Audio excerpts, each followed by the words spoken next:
que para no tenemos una ley compartir.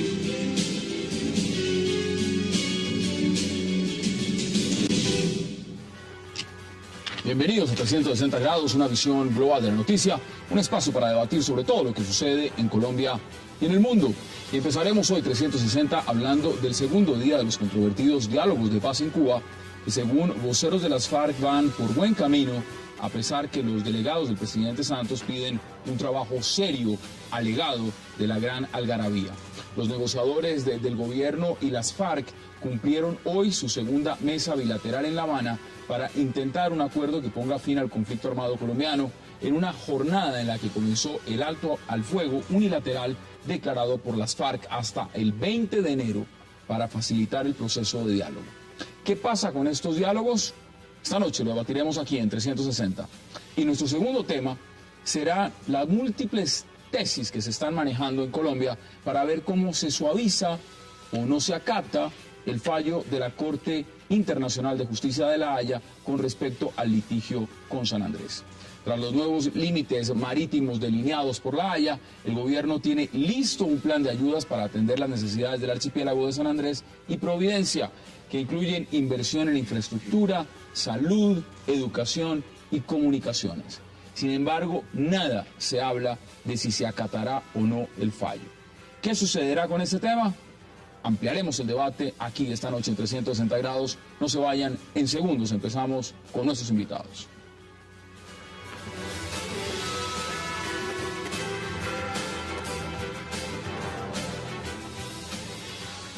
Y de inmediato, para entrar a debatir sobre lo que significan estos diálogos que se están realizando en La Habana, diálogos de paz entre el gobierno de Colombia y las FARC, le doy la bienvenida a Marta Lucía Ramírez, al representante congresista Joe Hosny y también al senador Luis Carlos Avellaneda.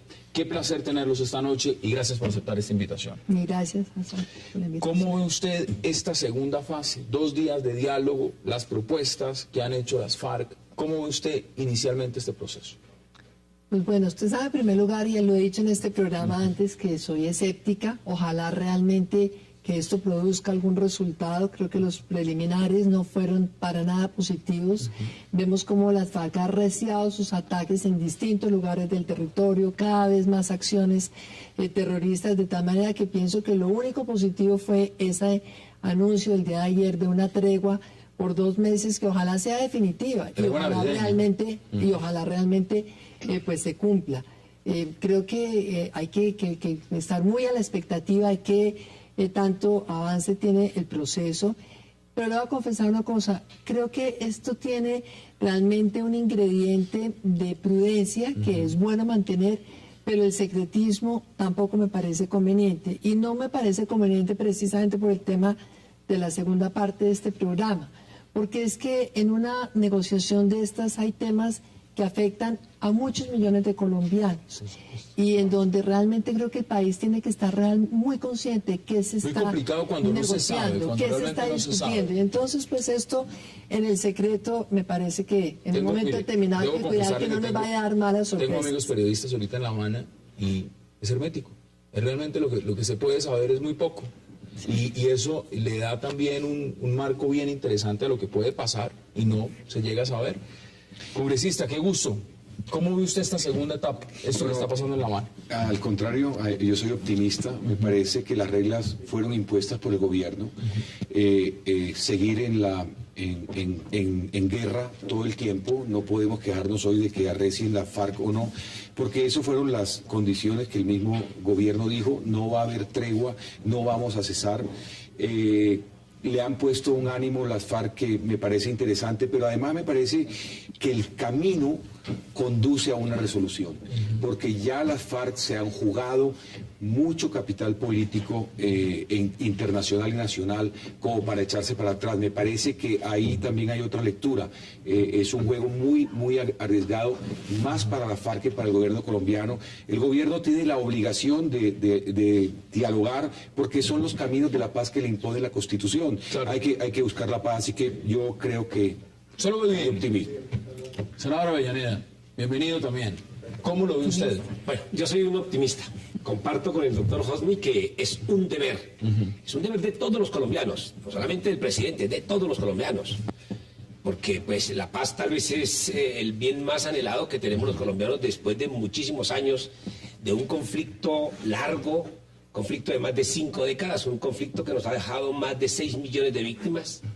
Los hechos victimizantes plagan de horror nuestra historia patria y ojalá estos diálogos que se han abierto entre el gobierno nacional conduzcan a un puerto que es el fin del conflicto armado y que ojalá después del final del conflicto armado venga la paz, que en mi caso se construye con Estado social de derecho. Vamos a mirar. Porque si no trabajamos en esa vía de generar desarrollos de la Constitución de 1991, de hacer que los derechos como la educación, la salud, la vivienda, el trabajo, le demos el enfoque de derechos humanos fundamentales y en consecuencia plaguemos esos derechos de universalidad y de equidad, creo que vamos a terminar. Vamos a ver además si podemos ver ese escenario, porque lo que decían también es que es cierto, es muy hermético lo que está pasando, no sabemos realmente qué está pasando. Pero ojalá que sea así, ojalá que sea así. A veces los diálogos, a veces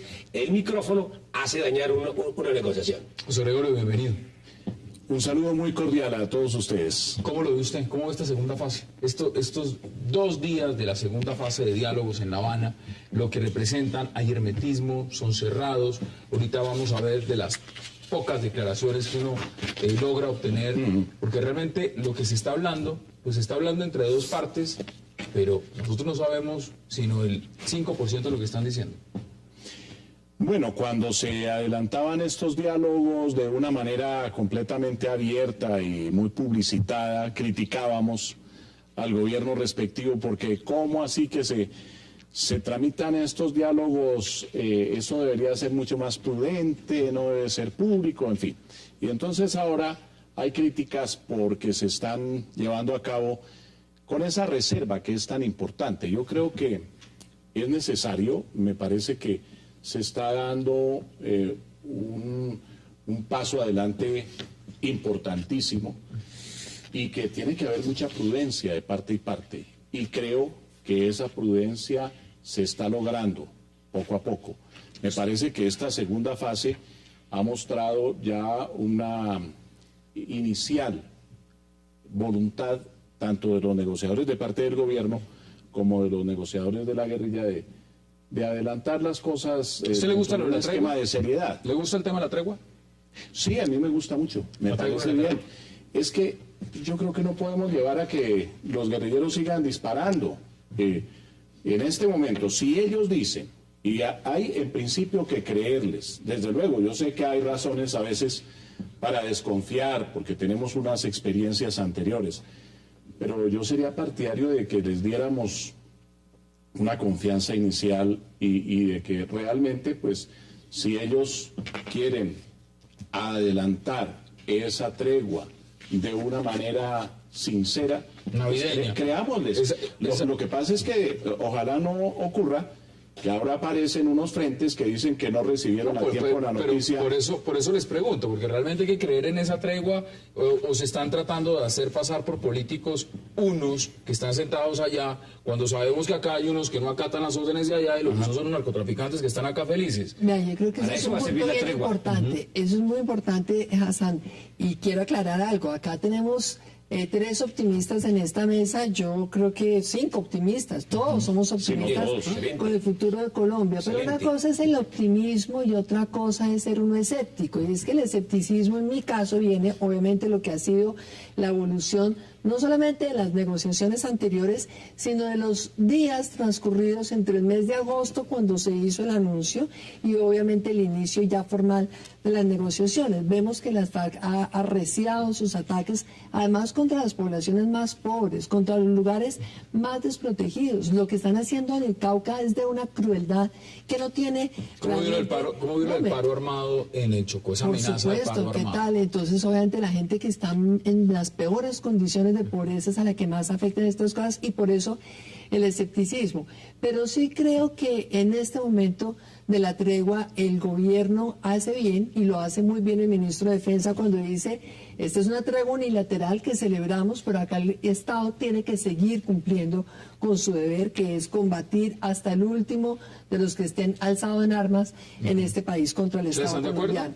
De tal manera que habrá que esperar, ojalá que esta tregua realmente se mantenga, pero que en los 2 meses, ojalá de verdad avancen aceleradamente esas negociaciones, y aquí entonces viene un segundo elemento de análisis. Mire, Mientras que el gobierno quiere algo rápido, veamos declaraciones justamente de uno de los negociadores de las FARC, Santrich. Con un viva las FARC, ejército del pueblo, con una convicción absoluta en que el pueblo colombiano vencerá, les decimos que vamos avanzando con buen ritmo, por buen camino, y tratando que la participación del pueblo sea plena en este proceso de construcción de la paz. Muchas gracias.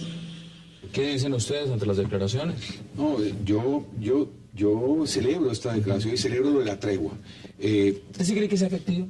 Que realmente se pueda dar, que no esté fragmentada, y vuelvo a la pregunta que hacía inicialmente, que haya un sector que esté allá haciéndose pasar por políticos, y acá hay unos que no les interesa lo que están hablando los de allá. Para conseguir la paz, Hassan, hay que pasar muchas páginas, inclusive la página de la desconfianza. Hay que volver a construir confianza entre los colombianos. Entre los colombianos, allá están hablando colombianos de la paz de Colombia. Así que no es una cosa extraña a nosotros. Y segundo, es una buena oportunidad también para que el gobierno pare también en Navidad. O sea, eso es un hecho de paz efectivo, si resulta que se salió de las reglas del juego, pero es para bien del país. ¿Les gusta esa figura del cese de hostilidades, que el gobierno dijera, se sentara y dijera, mire, vamos a hacer cese de hostilidades nosotros también? O sea, que se dé esa configuración. ¿A usted le gustaría? Ojalá, pero yo sí veo al gobierno muy desconfiado. Creo que experiencias anteriores han mostrado que la propia guerrilla de las FARC violó ceses de hostilidades. Y yo ahí en ese punto sí digo, hombre, el gobierno tiene algo de razón. Yo quisiera que se negociara silenciando las armas. Yo quisiera, eso es lo ideal. Porque cada gota de sangre, cada persona que muere en el país... ¿Este gobierno políticamente políticamente puede jugarse esa carta? Es decir, el gobierno Santos, teniendo estos antecedentes, lo que acabamos de ver las últimas semanas, no las últimas, un cese de hostilidad bilateral, yo no creo que se la juegue. Con la oposición de Uribe yo no creo que se la juegue el presidente Santos. Yo quisiera, pero ya digo. Ahora, lo de la tregua unilateral es muy importante por esto, porque nos va a permitir, si efectivamente el comando de las FARC tiene mando sobre toda la tropa. O sea, que hay gente suelta, que es una de las preocupaciones que hay. Pero eso no puede debilitar justamente a los negociadores que están allá. En vez de favorecerlos, lo que les va a poner es el dedo en la llaga y va a decir, mire, ¿con quién estamos negociando? Si ustedes justamente ni siquiera son capaces de controlar a los que están acá. O sea, ¿para qué nos sentamos a negociar con ustedes allá? Es probable, si ustedes no son capaces pero nosotros necesitamos saber si efectivamente hay un mando unificado de la FARC y si las tropas o todos los frentes hacen caso al comando. Eso juega a favor del déjame decir una cosa. Eso juega a favor del gobierno. Acaba de producirse una noticia en este instante de que ya hubo unos ataques de la FARC hoy, esta tarde, en el departamento del Cauca. Y eso es grave. Gravísimo, porque le rompe la credibilidad a la FARC en la mesa de negociaciones. Pero este es un tema también que hay que mirarlo con calma. Catatumbo y Neiva. En Cauca parece que hoy hubo ataques, y el cese del fuego unilateral decretado por la FARC empezaba a las 12 de la noche. ¿Qué nos dice eso? Y lo otro que quería acotar sobre ese tema del cese unilateral al fuego por parte de la FARC es que también aquí hay que mirarlo con mucho cuidado, porque hay enemigos de la paz. Hay enemigos de la paz asolapados. Y esos son las BACRIM, que son los mismos paramilitares. Ya le voy a dar la palabra, porque no quiero interrumpirlo en 20 segundos. Vamos a hacer una pausa muy breve. Inmediatamente vuelvo para que usted pueda intervenir. Hagamos nuestra primera pausa y ya regresamos con nuestros invitados para seguir hablando de lo que es esta segunda fase de los diálogos de paz y lo que está pasando en este momento en La Habana, Cuba. No se vayan, ya regresamos.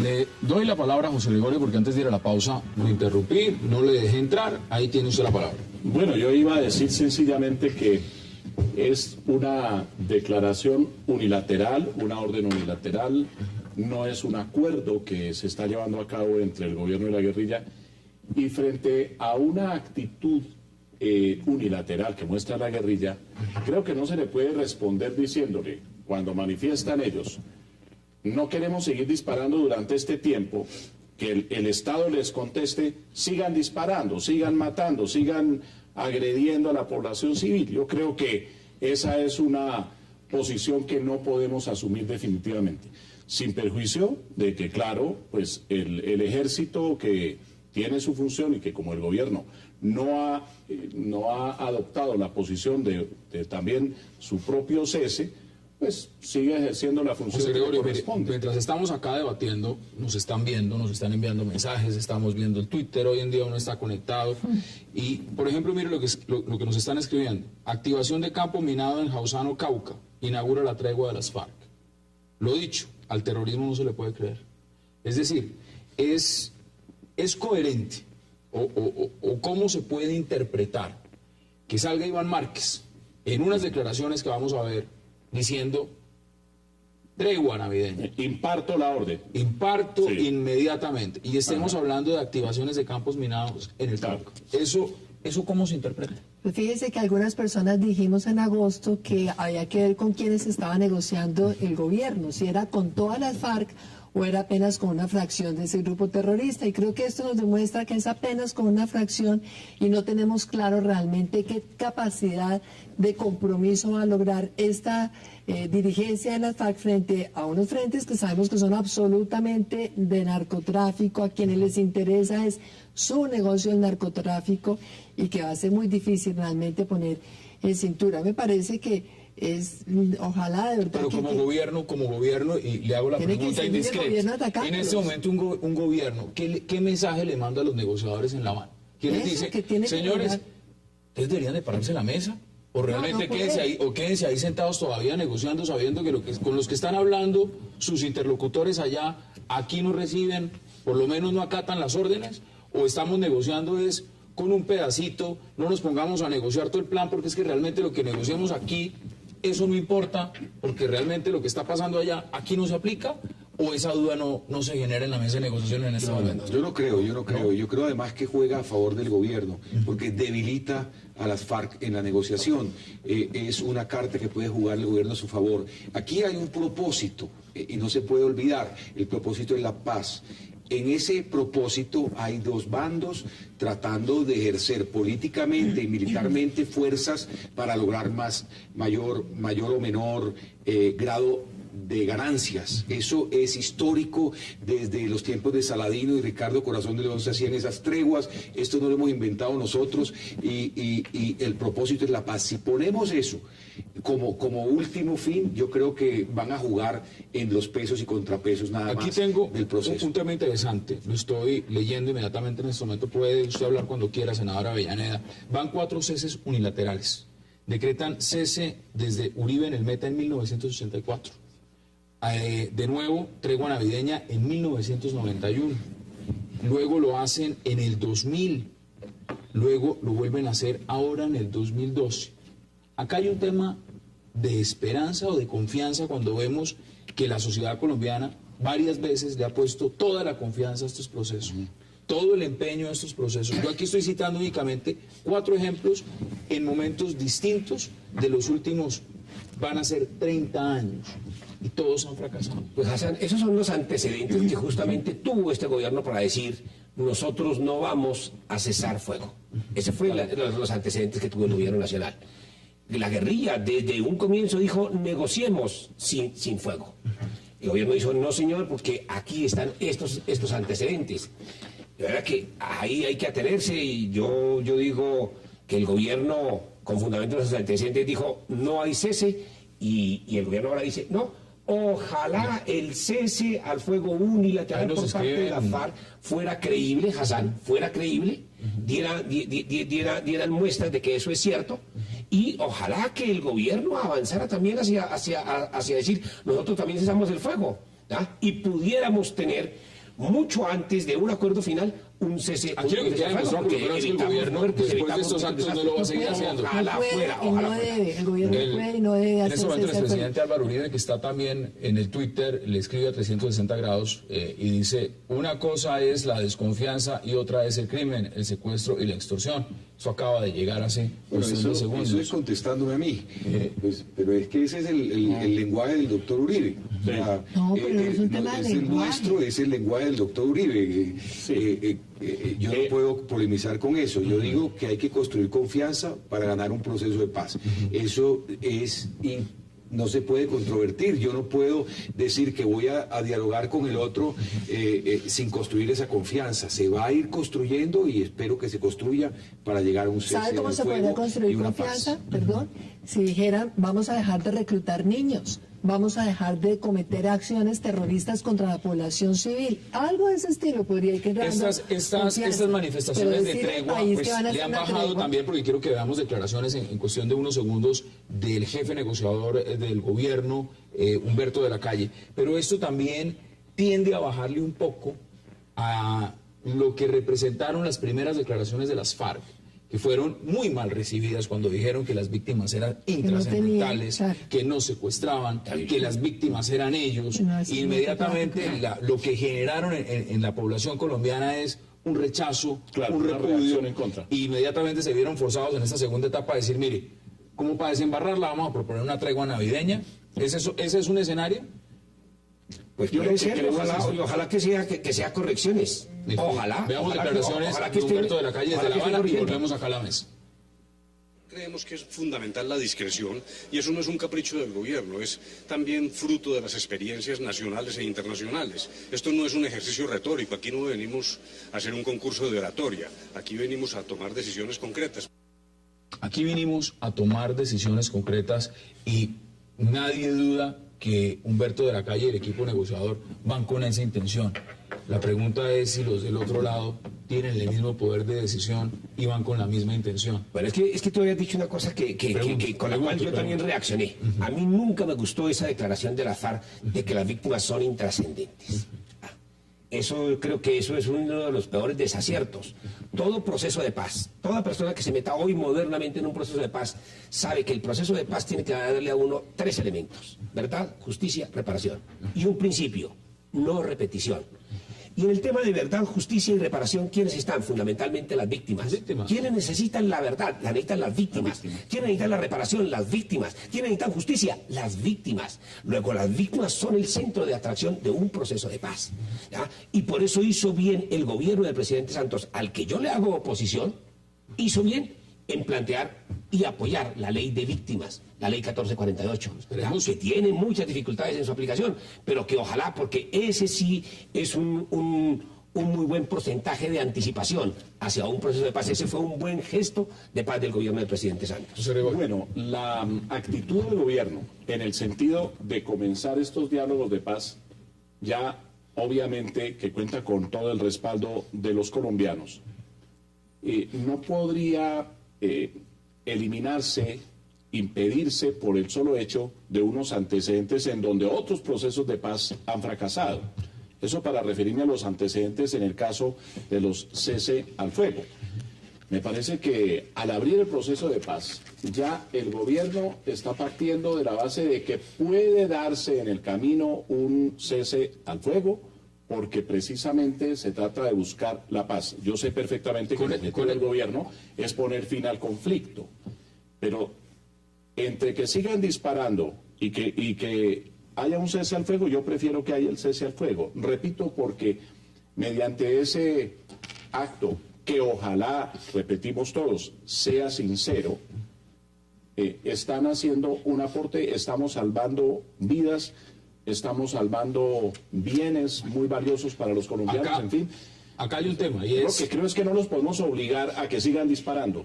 No, evidentemente creo que la gran mayoría de colombianos están buscando y le apuestan a la paz, apuestan a una paz. Claro. Ahora, la pregunta es si vamos por ese camino o vamos desviándonos en los mismos errores del pasado. Tenemos que empezar a concluir este segmento. ¿Cuáles son sus conclusiones brevemente? Creo que hay que mantener la línea que ha expresado el ministro de Defensa.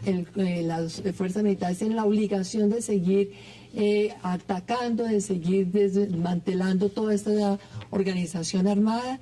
Creo que en el pasado ellos han sido expertos en ganar tiempo. Aquí hay tiempos que son distintos, mientras el gobierno por un lado ha dicho que quiere hacer un proceso con cierta celeridad. Ellos dicen que ellos no tienen afán, pero yo creo que ellos deberían ser hoy los más afanados usted pone en algo demostrar interesante que que quiero esto se preguntar. avanza. ¿Quién está poniendo los tiempos acá? Pues hasta ahora los han puesto las FARC, me parece. Pero si ellos entonces hoy tienen el afán de demostrar que esto sí avanza y que en esos 2 meses de tregua realmente hay avances, solamente en ese momento, dentro de 2 meses, se podría plantear la posibilidad de que el gobierno, en 2 meses que no hubo absolutamente ninguna hostilidad, y avanzan en la negociación, de pronto el gobierno diga, nosotros podemos eventualmente reducir la presión militar en algún lugar, pero yo creo que el gobierno no puede dejar de cumplir su obligación de atacar hasta el momento en que no haya un acuerdo ya completamente firmado y con verificación que le dé plenas garantías al país de que las FARC no vayan a atacar. Segundos, sus conclusiones para que todos puedan concluir, además, teniendo en cuenta que el gobierno tiene un tiempo, una agenda, y una agenda limitada y específica. Ya ha dicho, yo de aquí no paso. La agenda que pactaron las FARC y el gobierno nacional es una agenda que nos permite decir que vamos a llegar a un proceso rápido de paz, de fin del conflicto mejor. ¿Por qué? Porque es una agenda corta, es una agenda muy realista, no es la agenda del caguán, ¿ah? Y el gobierno ha dicho, hombre, necesitamos negociar esto en meses, no en años. De manera que trabajemos con optimismo. Congresista. Yo creo que el proceso va bien, yo creo que el proceso va bien y creo que la FARC, y lo reitero, se metieron en una apuesta muy grande, están para mí en un callejón sin salida. Yo creo que están comprometidos algunos vecinos, Venezuela, Cuba, detrás de ellos, que les va a quedar muy difícil jugar esta carta para atrás. Los errores del pasado, la silla vacía, el plantón al presidente Pastrana, todas las burlas a la sociedad sirvieron para llegar a este momento. Todo es un proceso unido, inclusive todo el gobierno Uribe, toda la política del presidente Uribe, todo eso es un proceso continuado hasta este momento. No se pueden separar, pero tampoco se puede reversar. Tampoco podemos seguir viviendo épocas pasadas. En 20 segundos sus conclusiones, José Gregorio. Bueno, la conclusión básica, me parece que el proceso, como decía el senador, va bien, es decir, que podemos dar confianza al gobierno. Creo que tenemos que entregarle esa confianza, ese respaldo, y desde luego hacer un llamado a las FARC para lo que decía la doctora Marta Lucía Ramírez, que dejen de secuestrar, que dejen de reclutar a los menores, que dejen los ataques contra la población civil, y yo creo que ese debería haber sido inclusive el primer punto en la agenda. Comenzamos por otro punto, pero ese punto del cese de una serie de actividades que nos fastidian a todos los colombianos y que nos tienen en esta situación actual, ese debería haber sido el primer punto. Son violatorias del derecho internacional. En esos instantes se les debe... Esos son puntos y vamos a seguirlo debatiendo porque la mesa sigue abierta y el debate sigue abierto y este proceso sigue abierto y los diálogos siguen en La Habana. Congresista José, en minutos vamos a hacer la pausa. Vamos a entrar a debatir un tema que nos interesa a todos los colombianos, pero sobre todo a ustedes, los sanandresanos. El tema de La Haya. Ya volvemos, no se vayan.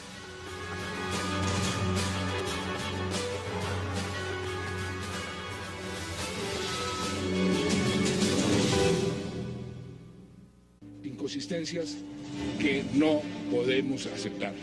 Y respeto total al derecho internacional. Rechaza enfáticamente ese aspecto del fallo. Es decir, una falta de seriedad, una falta de responsabilidad total.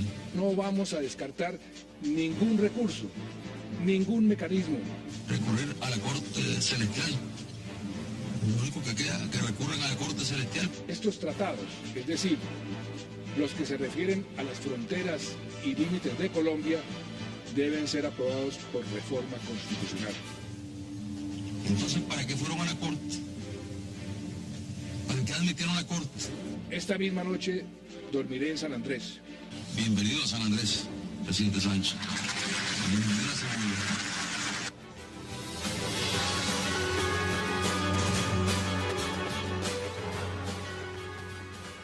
Regresamos a 360 grados, muy claro, las palabras, las imágenes hablan por sí solas. Representante José, quiero empezar con usted, porque una cosa es debatir estos temas con diferentes personas del interior del país, pero una cosa muy distinta es debatirlas con alguien de San Andrés. que representa a esa región, a ese pueblo. Y la pregunta puede ser muy sencilla, muy simple y muy pragmática, pero ¿usted cómo vio ese fallo? ¿Usted cómo lo vivió realmente cuando vio lo que estaba pasando en La Haya? Este es un fallo desgarrador, este es un fallo que cercenó el alma de los sanandresanos.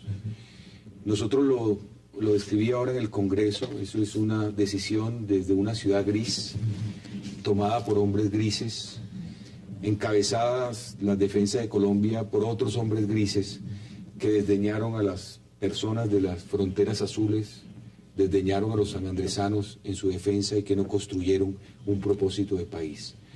Que tuvimos el atrevimiento de pedir que incluyeran a unos sanandresanos del equipo negociador, nos dijeron que éramos unos burócratas pidiendo puestos, cuando se trataba de algo mucho más responsable. Hoy nosotros no tenemos garantizado el futuro. El anhelo de una región es tener unos recursos para procurarse un desarrollo. Hoy no están esos recursos. El presidente ha dicho, perdonen que me extienda un poco, que ha sido un tsunami jurídico y que por lo tanto va a tener unas consecuencias sociales y económicas para lo que va a hacer un decreto de emergencia económica y social para dotar al departamento de una gran inversión, de una política para comunidad raizal, de una política poblacional, de política de servicios públicos. Nos parece bien, lo aceptamos, pero nunca como compensación, porque es moralmente inaceptable recibir una compensación por lo que no tiene compensación. El gobierno tiene que reconstruir las fronteras de Colombia, de San Andrés, tiene que reconstruir el futuro de las nuevas generaciones, pero no pretender que con eso pudo compensar el grave deterioro de la unidad del archipiélago, y lo he dicho de esta manera: Hassan, este es el único archipiélago que no tiene mar. Que no tiene mar. Y verlo y describirlo como usted lo está haciendo, evidentemente, como colombiano en el interior lo hace sentir a uno aún peor. Ahora, como colombiana, como funcionaria, como exministra, como persona que estuvo en el Congreso, ¿cómo ve usted ese fallo? Pues le quiero contar que yo soy una persona muy cercana a San Andrés, y lo sabe muy bien el representante Husnik. Voy a San Andrés con frecuencia, tengo un hermano que vivió allá durante 20 años, mis sobrinos son sanandresanos. Luego quiero ese archipiélago, quiero ese mar de los 7 colores, yo siento verdadero dolor, o sea, me siento de luto. Y realmente creo que acá hay una cosa que es muy grave, y es que desafortunadamente, como decía el representante Husnik, San Andrés, los sanandresanos no estuvieron presentes en la definición de una estrategia de defensa, pero tampoco estuvo presente casi nadie de Colombia, la academia. Acá hubo mucha gente ilustre, importante, como por ejemplo juristas, Enrique Gaviria, que siempre fue muy crítico sobre la estrategia, y yo realmente en este momento no quiero entrar a mirar las responsabilidades hacia atrás, sino cómo Colombia debe tener realmente una política de fronteras, pero también la defensa, unos temas que son de política de Estado, recogiendo a las personas que tienen posiciones no siempre coincidentes con el gobierno. Yo tengo que preguntarles sobre el tema de responsabilidades. Tengo que preguntarles, porque es que en una configuración como esta, sería absurdo pensar, por ejemplo, que en un país como Colombia se pierda territorio, se pierda soberanía y todos sigan en el cargo. O sencillamente se basa en el precepto de esto viene de atrás, esto es culpa de otra administración, esto es culpa de otro negociador, esto es culpa de un manejo erróneo que se hizo. Yo no me imagino si esto hubiera pasado en otro país del mundo. De acuerdo. Y sencillamente todos hubieran podido lavarse las manos diciendo, es que esto viene de atrás, es que nosotros no sabíamos o no adoptamos las medidas. Porque no se le pueden pedir las renuncias a los que no están en los cargos. Pero en este momento hay un gobierno vigente y hay una política que respetó esa política y esa defensa vigente. ¿No hizo cambios o sí los hizo? Y antes de ir con ustedes yo le pregunto, ¿usted a quién le fija responsabilidad? Mire, lo primero que yo pregunté cuando llegué es cómo va el proceso. Hace 2 años, cuando se apoyó también el presidente Santos. Los alegatos están completos, no hay forma de modificarlos. Entonces, yo creo, por lo que le voy a describir, que este proceso se manejó con un secretismo absoluto, sin concitar a la unidad nacional, a la unidad del país, a la unidad de la nación, no la política, sin construir una defensa que llevara a todos los estamentos de la sociedad el mensaje de que estábamos defendiendo este territorio. Le pongo un ejemplo, senador y doctor Hernández, Marta Lucía. Había que explicarle a los colombianos por qué San Andrés era de Colombia. Había que explicarle eso a los colombianos. Eso es una falla en el manejo de este proceso, una falla garrafal. No se tuvo en cuenta a ningún sanandresano. La Corte desestimó los 35.000 documentos que presentaron. Hay responsables. Para mí es Julio Londoño Paredes quien manejó esto por encima de cancillerías y por encima de presidencias, y que tiene el único hilo conductor desde el principio hasta el final. ¿Cuál es su percepción, senador Avellaneda? Yo lo voy a decir de pronto con un poco de dureza. A muchos de nuestros gobernantes les falta asimilar el concepto de soberanía, les falta asimilar el concepto de patria. Dolor de patria. Hemos tenido muchos presidentes que podría un ciudadano colombiano común y corriente denominarlo vendepatrias. ¿Cuánto de nuestro territorio hemos perdido? Panamá, la costa Mosquitio, que era nuestra, claro, y la isla Manglés. Islas Mangles. Tenemos los Monjes, tenemos una parte del territorio con Perú perdido. ¿Ah? Pero hay otros conceptos de soberanía. El tema de soberanía en términos de nuestro comercio con otros países, el Tratado de Libre Comercio donde les dimos gabelas, por ejemplo, a los Estados Unidos, ¿ya? Y hoy nos estamos doliendo porque estamos dañando nuestro campo. Ahí nos falta mucho sentimiento patriótico en muchos gobernantes. Y eso creo que hay necesidad de rescatarlo, y este sería un muy buen momento para que empecemos a rescatar, porque lo que nos ha pasado con San Andrés es justamente eso. ¿Por qué no se hizo una buena defensa? Yo respaldo al representante Hosni. ¿Por qué no hubo una buena defensa en el caso de San Andrés? ¿Pero eso no le parece intolerante? Nicaragua, se dice por los expertos que Nicaragua contrató al mejor internacionalista. Nosotros no contratamos a los mejores internacionalistas. No, por eso se lo pregunto, mire, porque no se trata de sentarse desde un pupitre o desde un escenario a pedir que rueden cabezas. No, ese no es el tema. El tema es más de fondo. El tema realmente es de mirar y decir, ¿puede un país darse el lujo de perder, usted me corregirá, si son 100.000 kilómetros cuadrados o más de 100.000 kilómetros cuadrados en mar territorial, de poner a una población que vive de la pesca a perder los recursos naturales de lo que sobreviven, a cercenar territorio, dejar enclaves, perder absoluta autonomía y sencillamente ser tan sensatos, porque así lo consideran, de decir, no, es que esto no es culpa de nosotros? Esto hay culpas, claro que hay culpas. Hay culpas de gobiernos anteriores, claro que sí. A mí me parece que uno es el tema de las responsabilidades. Sí hay que establecer responsabilidades, yo creo. Y eso le corresponde primordialmente al Congreso. Hay que establecer unas responsabilidades políticas. Pero siendo realistas, en este instante, miremos lo que pasa. Primero tenemos un fallo. Yo a medida que escuchaba la lectura del fallo ayer por parte del presidente de la Corte Internacional de Justicia, iba encontrando ciertas contradicciones en la exposición. Iba encontrando que la Corte se iba más hacia una tendencia puramente técnica, como si no estuviera de por medio la gente, como si no hubiera un núcleo humano muy importante que iba a ser afectado.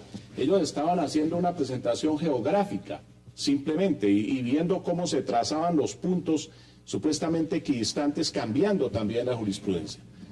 Pero el hecho cierto es que tenemos un fallo. Ese fallo es definitivo, es un fallo inapelable, es un fallo que tiene que ser cumplido. Tengo que hacer una pausa, pero contésteme esto en un sí o un no. ¿Ese fallo se puede no acatar o hay que acatarlo? Hay que acatarlo, aunque se pueden ejercer los recursos que existan. En este momento hay posibilidad de pedir la aclaración del fallo o de pedir una revisión. Vamos a hacer la pausa y volvemos inmediatamente para abordar esos temas. Hagamos una breve pausa y ya regresamos para seguir debatiendo sobre lo que ha significado el fallo de la Corte Internacional de Justicia sobre el tema de San Andrés. No se vayan, ya regresamos.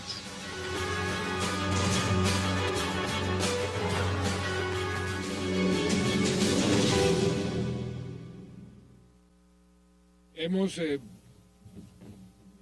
discutido la posibilidad de poder decretar una emergencia que nos permita los instrumentos legales y financieros para poder poner en marcha ese gran plan a que me he referido, para poder darle a este archipiélago la visión de un mejor futuro y donde todos trabajaríamos en forma mancomunada.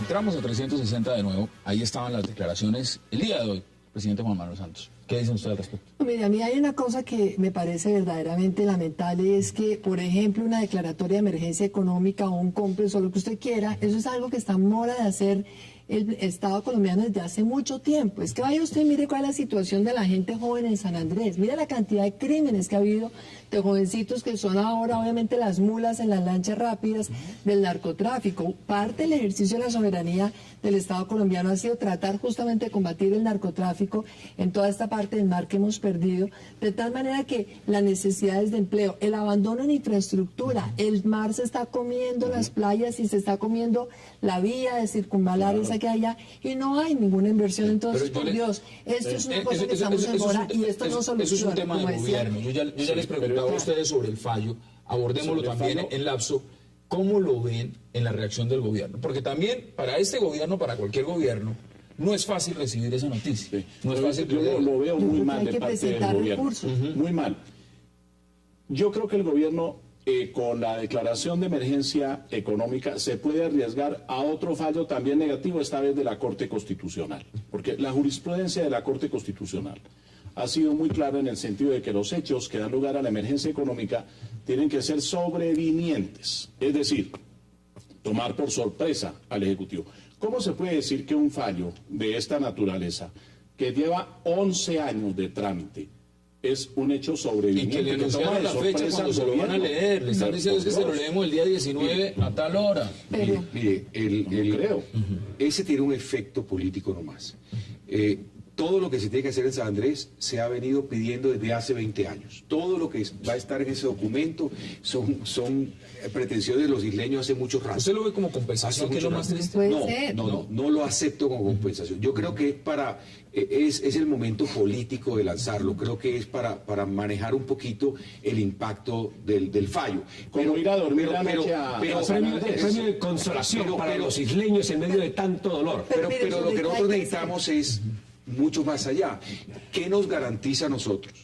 Un futuro después de la vigencia de emergencia económica o no. O sea, se agota la inversión porque la infraestructura se gasta, porque hay que renovarla, las políticas cambian, no pierde su eficiencia los mecanismos jurídicos en 20, en 30, en 40 años. Esos jóvenes en 40 años van a seguir siendo vistos de la misma manera por el gobierno, de esta manera paternalista. Le digo, a San Andrés le cortaron la posibilidad como región de desarrollar un futuro.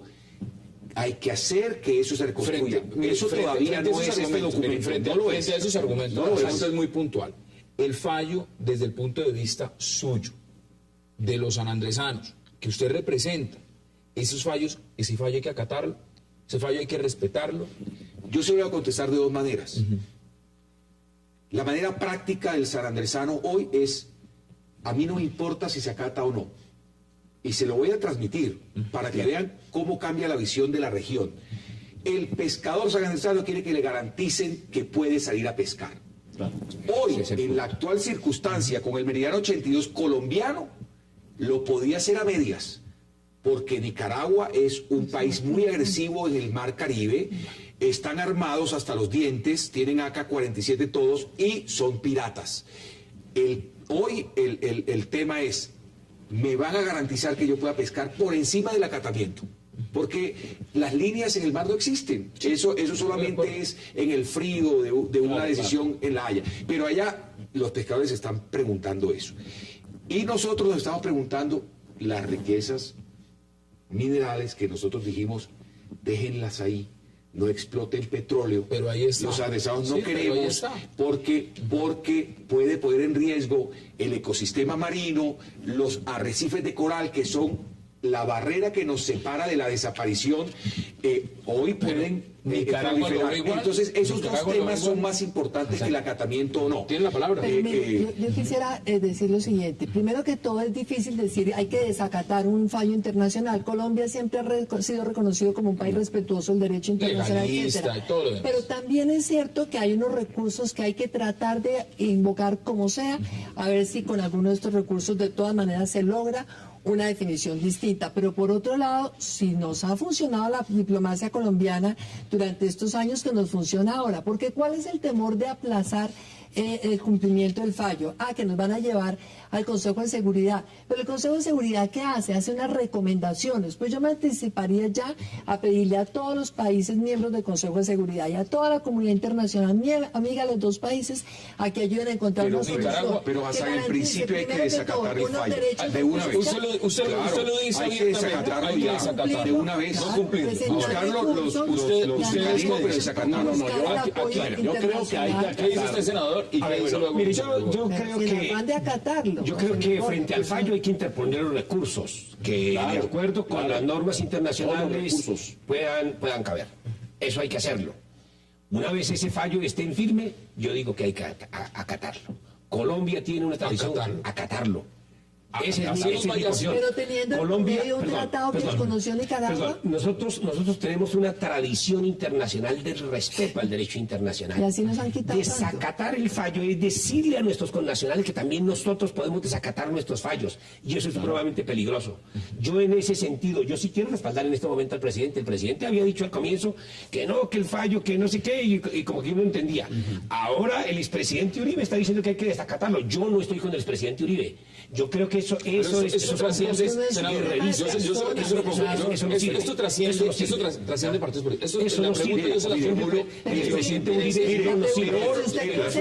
El favor más flaco que le hace el presidente Uribe a los santanderianos hoy es opinar.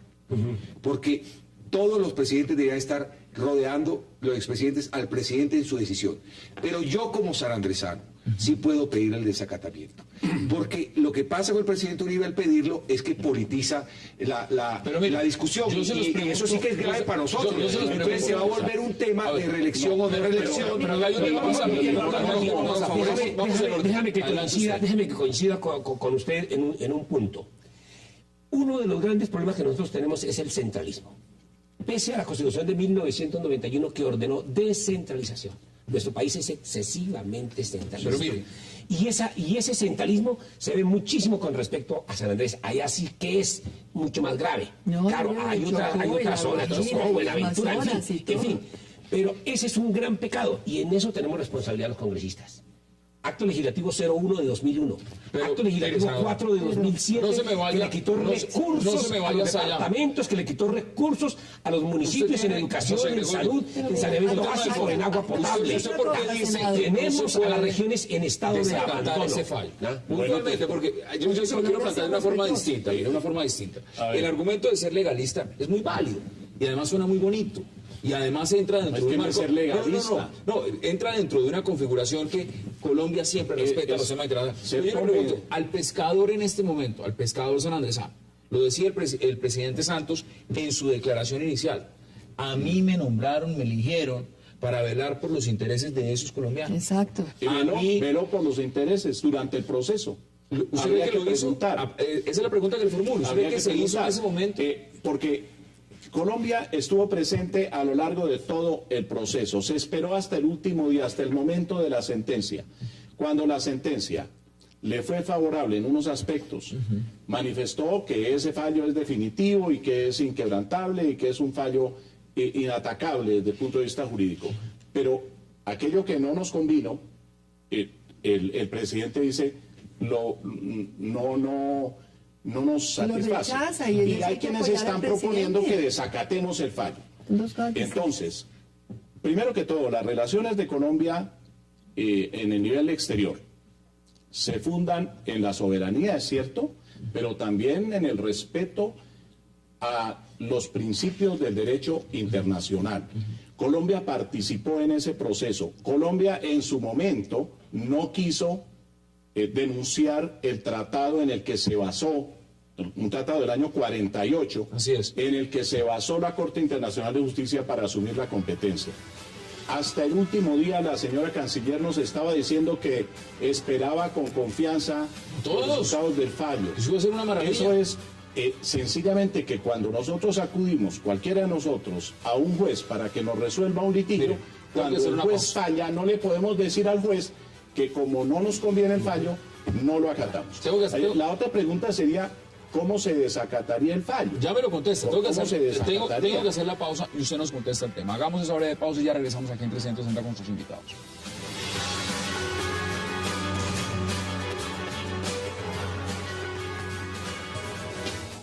Llegó a Colombia Fonte Celta, el agua mineral más pura.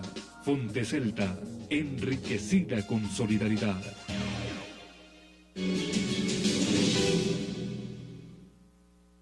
Tuvimos una reunión con los pescadores, tanto los pescadores artesanales como los pescadores industriales. Analizamos la situación, qué pueden hacer hoy, qué podrán hacer hacia adelante, cómo nuestras Fuerzas Armadas, nuestra Marina, va a defender sus derechos en todo momento. Eso es prioritario. Parte de la razón de mi visita tiene que ver con ese aspecto fundamental, la defensa de los derechos fundamentales de los habitantes del archipiélago. Regresamos a 360. Volvemos a ver declaración. ¿Usted quiere intervenir? No, es que ¿Cómo se desacata eso, Marta? Todos estamos de acuerdo en que Colombia ha sido respetuosa, queremos seguir siendo respetuosos de las normas, pero quiero recordarles, es que hay un tratado en 1928 que el gobierno de Nicaragua en el 1930 con el canje de notas reconoció que era válido y además reconoció que la frontera era el famoso Meridiano 82. Entonces el tema es, si con Nicaragua unilateralmente desconoce un tratado, pues Colombia obviamente tiene derecho a buscar hoy por todos los medios posibles que este fallo que le es adverso no tenga cumplimiento plenamente, sino que haya un trabajo con la comunidad internacional que le permita llevar a Nicaragua una negociación que les garantice el derecho de pesca a las comunidades. Por una cosa, porque decía José Gregorio Hernández, es que un fallo de estos tiene que tener en cuenta los principios del derecho, entre ellos a las comunidades, entre ellos, claro. Pero este fallo para ello, por eso comencé mi intervención con esa referencia. Este fallo partió por la mitad y les quitó el mar. Le voy a explicar coloquialmente lo que dijo Marta Lucía. Colombia le regala toda la costa del Caribe, la costa de la Mosquitia, a Nicaragua. Con eso ellos hacen una proyección de 200 millas hoy, desconociendo el tratado. Colombia debió decir, pero si usted lo desconoce no tiene costa, porque nosotros se la regalamos.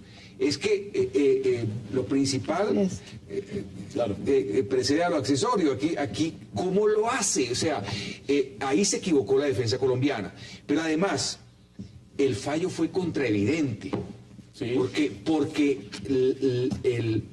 las razones que daba el magistrado, uno podía concluir que iba a beneficiar a Colombia y resulta que a pesar de eso decía este es un caso excepcionalísimo. Ahí estamos de acuerdo, hubo muchas contradicciones. Pero ¿cómo se explica?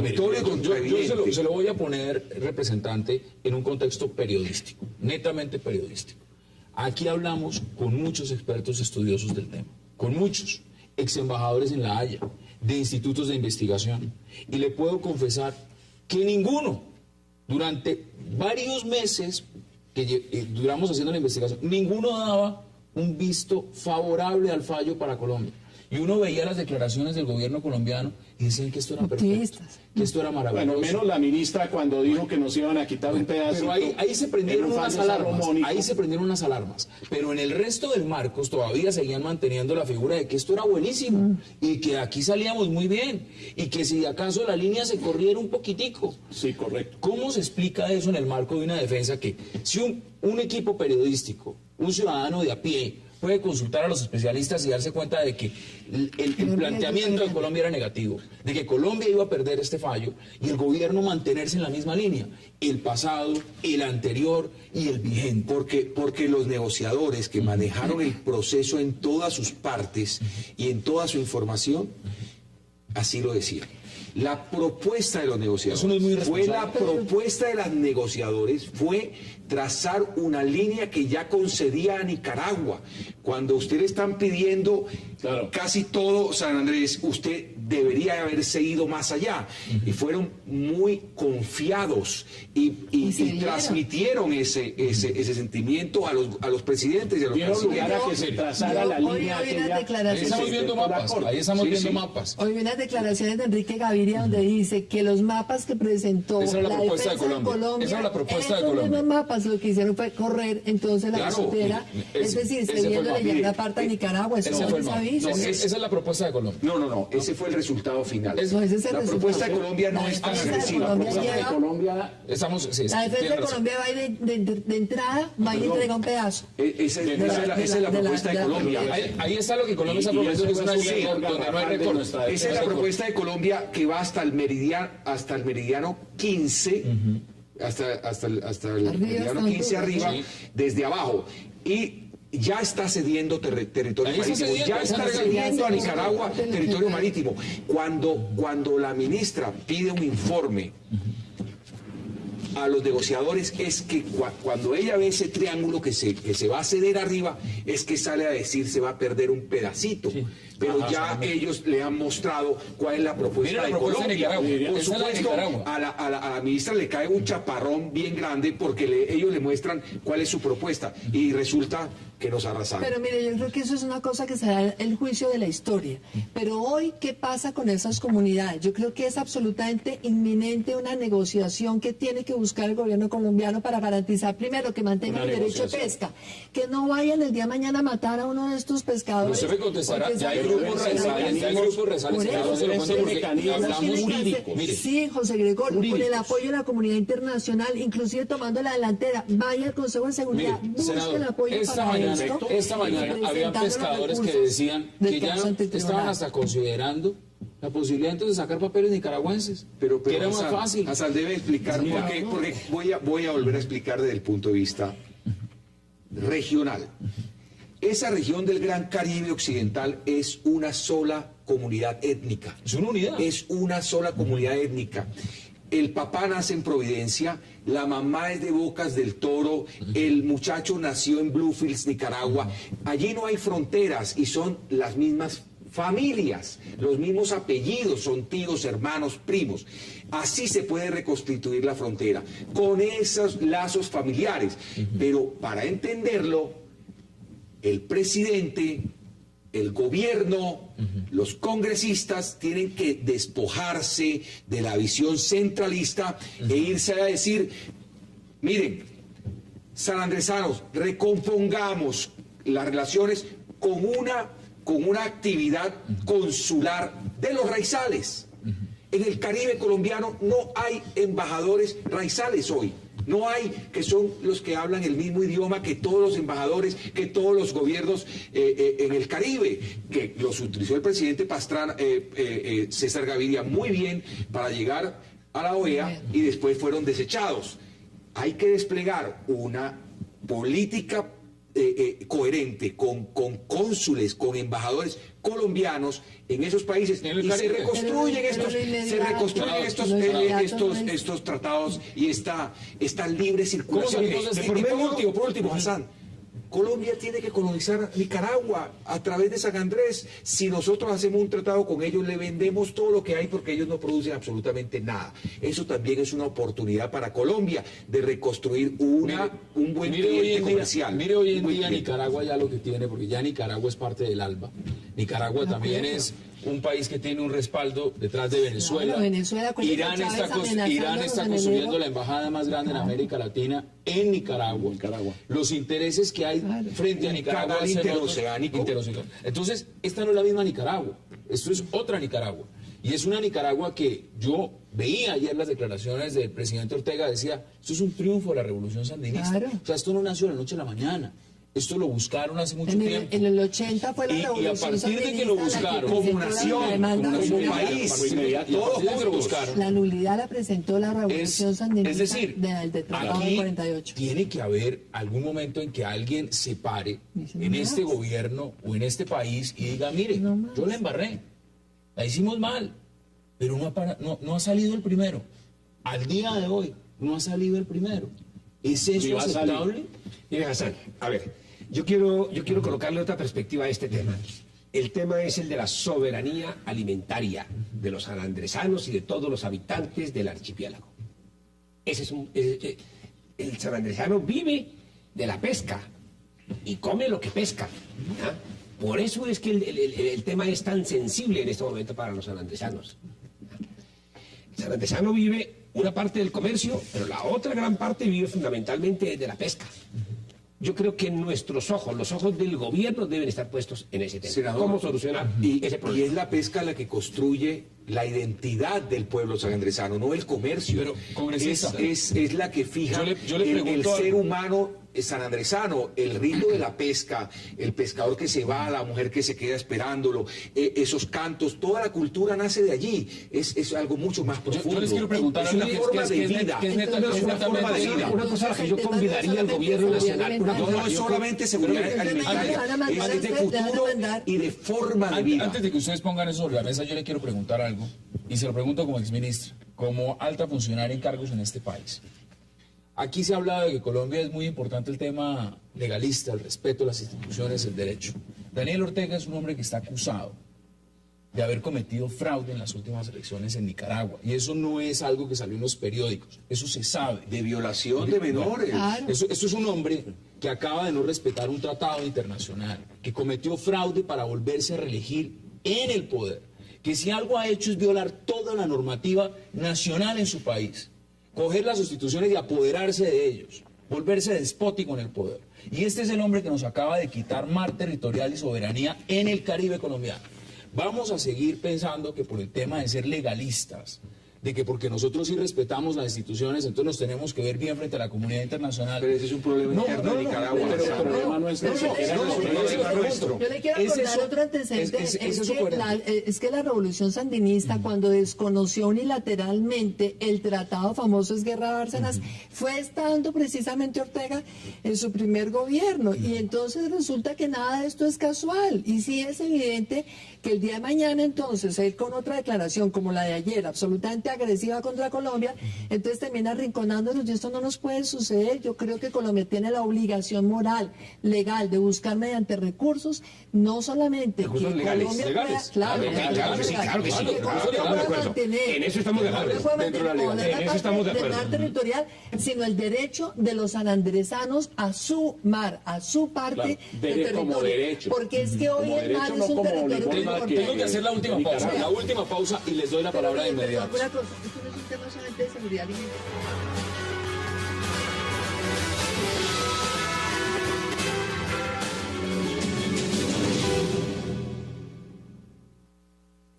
Yo quiero resaltar la actitud de los sanandresanos en su dolor, en su pena, pero los noté más colombianos que nunca, con un gran estoicismo y con toda la intención de salir adelante. Y en eso encontrarán todo el apoyo y toda la solidaridad del gobierno colombiano y del resto de los colombianos. Estamos a 360. Mire, José Gregorio, usted es un constitucionalista, usted es un hombre de derecho, usted es un magistrado. Usted puede tener muchas luces en el campo de lo que es acudir a una corte, porque usted lo ha puesto en esos contextos. Si uno va, uno tiene que acatar. Tiene que atenerse al fallo. Tiene que atenerse al fallo. Pero yo yo no le voy a cambiar su argumento. Lo que pretendo es una respuesta que lo haga entender como muchos colombianos no la entienden. Es el tema de la soberanía, es el tema de los intereses propios de un país. ¿Puede un país sentarse y recibir un fallo, una sentencia de este calibre, que va en contra de su soberanía, que va en contra de sus intereses, y sencillamente de todo lo que constituye el tema más fundamental de un país, y decir sencillamente, pues hombre, sí, ¿Nos toca acatarlo? Déjame que se lo explique como se lo explicaría a un alumno. Déjame que se lo explique como yo se lo explicaría a un alumno. Es una decisión, perdón, senador, es que hay, primero, recursos desde el punto de vista jurídico, pero segundo, Colombia no puede sentar el precedente, porque el día de mañana le fallan a Colombia a favor en otro caso, y entonces Colombia no va a poder, no va a tener autoridad moral para decir, cúmplanme el fallo. Es un tema de autoridad moral. Y por otra parte, ¿usted cree que Nicaragua se va a quedar quieta ante una actitud de Colombia de no acatar el fallo? No creo. Y existe también otro elemento que vale la pena tener en cuenta en este caso. Y es que yo le preguntaba a la doctora Marta Lucía hace un momento cómo se incumple el fallo, cómo se desacata. En este momento Colombia no tiene que hacer nada. Los que lo están haciendo son los nicaragüenses que ya están convencidos, con base en el fallo, de que ese es su territorio, y entonces van a comenzar a ejercer la Nos queda poco tiempo, vamos a poner puntos sobre las Hassan. Mira, eso lo entiende un niño de quinto de primaria. Mira, ¿estamos de acuerdo? Un padre de familia tiene un pleito con su vecino sobre un terreno y están peleando. Se pelean, todos los días se vacean, no sé qué, si sé cuándo. ¿Ah? Un día deciden, oiga, ¿por qué no vamos a un tercero, a un juez, a que nos resuelva el pleito? Eso está claro, eso está claro, eso está claro. Nos vamos al juez. Hombre, después de que el juez produce el fallo, tenemos que acatarlo. Esa es la respuesta natural. Pero es que esa es la respuesta natural y es la respuesta histórica, porque es que antes de que nos llamáramos civilización, antes de que entráramos en los estados de derecho, nosotros íbamos ojo por ojo y diente por diente. Vamos a un punto. La civilización. Pero yo no comparto ese ejemplo tan simplista. Bueno, matemos con los nicaragüenses. Porque el ejemplo suyo sería válido, entonces si después los dos vecinos dicen, muy bien, vamos a ponernos de acuerdo, y eso hizo Colombia con Nicaragua en el Tratado de 1938, les guerra a Bárcenas. Después lo que sucede es que el vecino dice, ¿sabe que ya no me gusta ese tratado? Entonces usted, el vecino le dice, yo voy a llamar al policía de la cuadra, y entonces vecino dice, vea, senadora, yo le voy a contestar, Marta Lucía, entonces le voy a decir, no, el hecho es que gobiernos anteriores nuestros dijeron, nos vamos a la Corte Penal Internacional. Ahí estuvo el error de haber dicho, nos vamos a la Corte Penal. Ahí está el error. Yo le voy a contestar de esta manera. Ahí está el error. Ahí está el mire cómo se la voy a poner, senador. Se la voy a poner de esta manera. A los sanandresanos no nos preguntaron si queríamos ir a La Haya o no. Porque no hay participación ciudadana en el país. Porque no hay participación ciudadana. En 1928 el país no les preguntó si querían que les regalaran a la costa Misquitia parte de San Andrés y Providencia. Exactamente. No nos preguntaron si queríamos ir a La Haya o no. De acuerdo. No nos llevaron al equipo negociador. Yo no sé cómo van a ser los colombianos blanquitos. Garantícenos nuestras fronteras marítimas, nuestra seguridad alimentaria, nuestra forma de vida y nuestro futuro de las próximas generaciones. Y ustedes verán, señores gobierno colombiano, cómo lo hacen. Si lo acatan, si no lo acatan, si lo hacen por tratado, garantícenos esto, porque a nosotros ustedes, señores del gobierno colombiano, nunca nos preguntaron, señor Londoño Paredes, nunca nos consultó, nunca nos hizo parte de eso, y hoy tiene que cargar con ese bulto del gobierno actual.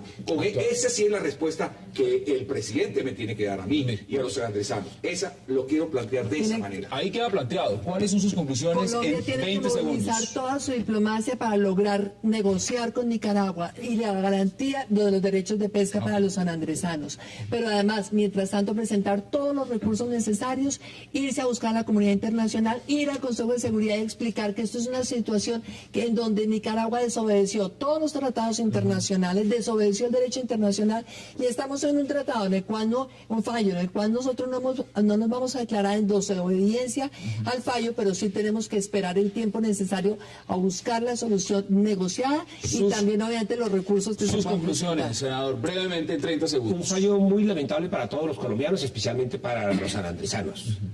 Dos, esto es culpa de un excesivo centralismo que han tenido diferentes gobiernos. Dígame un nombre. No, todos los gobiernos. Dígame todos los gobiernos. Todos los gobiernos. El primer gobierno que aceptó Corte Penal Internacional, hay una falla. falta de participación ciudadana. Lo que dice el representante Hosni es muy cierto. Cuando les preguntaron, aquí despreciamos la Constitución. La Constitución es una Constitución que dice participación ciudadana y no lo hemos dado. Y finalizo con esto. Yo sí creo que está en riesgo la seguridad alimentaria. No, pero pues está en riesgo. Pero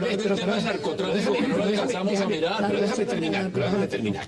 Y yo sí creo que, si bien no puede declararse una emergencia económica, el gobierno nacional tiene que ir con una fuerte suma para mirar cómo fortalece el tema de la pesca de los aranceles. Sus conclusiones en 30 segundos. En 30 segundos. Un mal fallo, contra ese mal fallo hay que reaccionar, pero mediante recursos de carácter jurídico, y algo muy importante. El gobierno debe pensar en denunciar el tratado de 1948, el tratado de Bogotá, que es el que le dio competencia a la Corte Internacional de Justicia. ¿De la Corte no? Pero no, porque ese tratado era solamente para los conflictos que surgieran con... Bueno, pero él se fue el que le dio la competencia a la Corte. No, es que es ese problema, que le dio la competencia a la Corte. O si no, ¿por qué Colombia acudió a la Corte? Porque el tema de fronteras nunca fue definido. No ha debido, pero se nos vienen, señores, otras demandas. Acuérdense de lo que les estoy diciendo. Se vienen otras demandas con base en este antecedente. El precedente es lo más grave.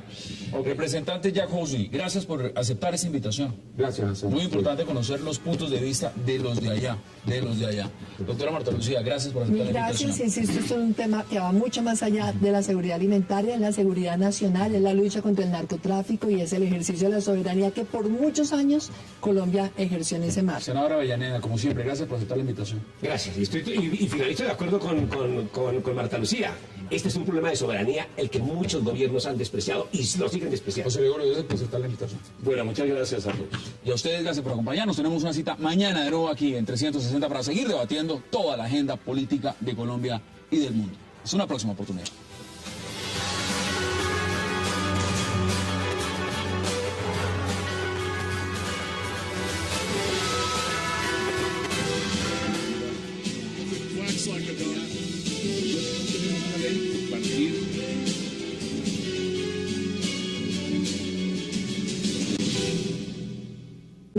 Y ojalá realmente pues se cumpla. Creo que hay que estar muy a la expectativa de que tanto avance tiene el proceso. Pero le voy a confesar una cosa, creo que esto tiene realmente un ingrediente de prudencia que es bueno mantener, pero el secretismo tampoco me parece conveniente. Y no me parece conveniente precisamente por el tema de la segunda parte de este programa. Porque es que en una negociación de estas hay temas que afectan a muchos millones de colombianos y en donde realmente creo que el país tiene que estar muy consciente que se está negociando, que se está discutiendo. Y entonces, pues esto en el secreto me parece que en un momento determinado hay que cuidar que no nos vaya a dar malas sorpresas. Tengo amigos periodistas ahorita en La Habana y es hermético. Es realmente lo que se puede saber es muy poco. Y eso le da también un marco bien interesante a lo que puede pasar y no se llega a saber. Congresista, qué gusto. ¿Cómo ve usted esta segunda etapa, esto que está pasando en La Habana? Al contrario, yo soy optimista. Me parece que las reglas fueron impuestas por el gobierno. Seguir en guerra todo el tiempo. No podemos quejarnos hoy de que arrecien la FARC o no, porque eso fueron las condiciones que el mismo gobierno dijo. No va a haber tregua, no vamos a cesar. Le han puesto un ánimo las FARC que me parece interesante, pero además me parece que el camino conduce a una resolución, porque ya las FARC se han jugado mucho capital político internacional y nacional como para echarse para atrás. Me parece que ahí también hay otra lectura. Es un juego muy arriesgado, más para la FARC que para el gobierno colombiano. El gobierno tiene la obligación de dialogar porque son los caminos de la paz que le impone la Constitución. Claro. Hay que buscar la paz, así que yo creo que solo soy optimista. Senadora Avellaneda, bienvenido también. ¿Cómo lo ve usted? Bueno, yo soy un optimista. Comparto con el doctor Hosni que es un deber. Es un deber de todos los colombianos, no solamente del presidente, de todos los colombianos.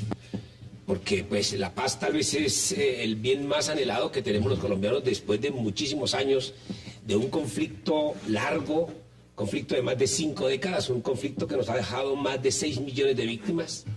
Los hechos victimizantes plagan de horror nuestra historia patria y ojalá estos diálogos que se han abierto entre el gobierno nacional conduzcan a un puerto que es el fin del conflicto armado y que ojalá después del final del conflicto armado venga la paz, que en mi caso se construye con Estado social de derecho. Vamos a mirar. Porque si no trabajamos en esa vía de generar desarrollos de la Constitución de 1991, de hacer que los derechos como la educación, la salud, la vivienda, el trabajo, le demos el enfoque de derechos humanos fundamentales y en consecuencia plaguemos esos derechos de universalidad y de equidad, creo que vamos a terminar. Vamos a ver además si podemos ver ese escenario, porque lo que decían también es que es cierto, es muy hermético lo que está pasando. No sabemos realmente qué está pasando. Pero ojalá que sea así. Ojalá que sea así. A veces los diálogos, a veces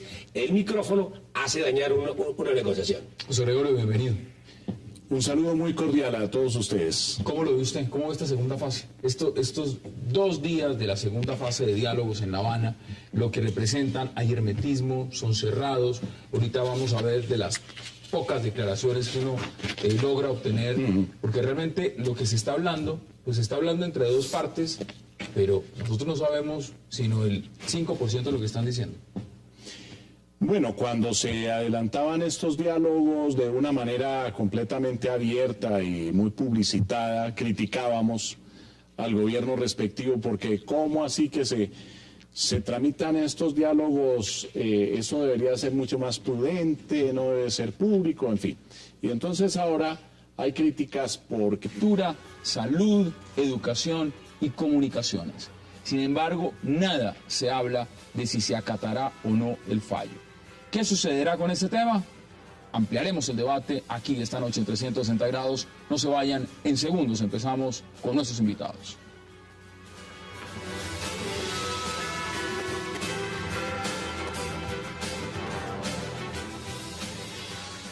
Y de inmediato, para entrar a debatir sobre lo que significan estos diálogos que se están realizando en La Habana, diálogos de paz entre el gobierno de Colombia y las FARC, le doy la bienvenida a Marta Lucía Ramírez, al representante congresista Joe Hosny y también al senador Luis Carlos Avellaneda. Qué placer tenerlos esta noche y gracias por aceptar esta invitación. Gracias, Hassan, por la invitación. ¿Cómo ve usted esta segunda fase? 2 días de diálogo, las propuestas que han hecho las FARC. ¿Cómo ve usted inicialmente este proceso? Pues bueno, usted sabe en primer lugar, y lo he dicho en este programa antes, que soy escéptica. Ojalá realmente que esto produzca algún resultado. Creo que los preliminares no fueron para nada positivos. Vemos cómo las FARC han arreciado sus ataques en distintos lugares del territorio, cada vez más acciones terroristas, de tal manera que pienso que lo único positivo fue ese anuncio el día de ayer de una tregua por 2 meses que ojalá sea definitiva. Y ojalá realmente...